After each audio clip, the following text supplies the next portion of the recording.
Hi అండి అందరికీ. అందరూ ఎలా ఉన్నారు? బాగున్నారండి. నిన్న మంగళవారం తెలుసు కదండి, ఎక్కడికొకటి దిక్కునికి టూర్ వేస్తాం మేము. నిన్న గండిపోచమ్మ తల్లి టెంపుల్కి వెళ్ళామండి. కాకపోతే మేము వెళ్ళేటప్పటికి చీకటి పడిపోయింది, పెద్ద వాన వచ్చేసింది. దారిలోనే ఒక అరగంట ప్రయాణం ఉందనగానే పెద్ద వాన వచ్చేసింది. అందుకే అక్కడి నుంచి సప్లై ఆగిపోయింది. గుళ్ళో కూడా అమ్మవారికి కరెంట్ లేదండి. మాయే ఫోన్ లైట్లు వేసుకుని ఇచ్చాము.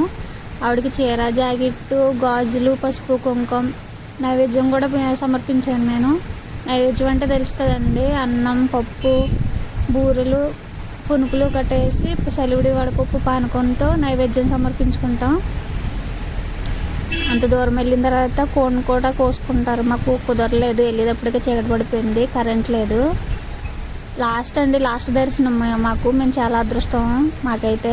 పోలవరం ప్రాజెక్ట్ కడుతున్నారు కదా, ఆ పక్కనే ఉంటుంది ఆవిడ గండిపోచమ్మ తల్లి టెంపుల్ అండి. ఎప్పుడో మా చిన్నప్పటి నుంచి అలవాటు మాకు వెళ్ళడం. అలాగా అక్కడ పువ్వుల మధ్యలో ఉంది కదండి, ఆవిడ స్వయంభూగా వెలిసిన ఆవిడ. ఈ పైన విగ్రహం తర్వాత ఏలు పెట్టారు. గండిపోచమ్మ తల్లి అండి. నచ్చితే లైక్ అండ్ సబ్స్క్రైబ్.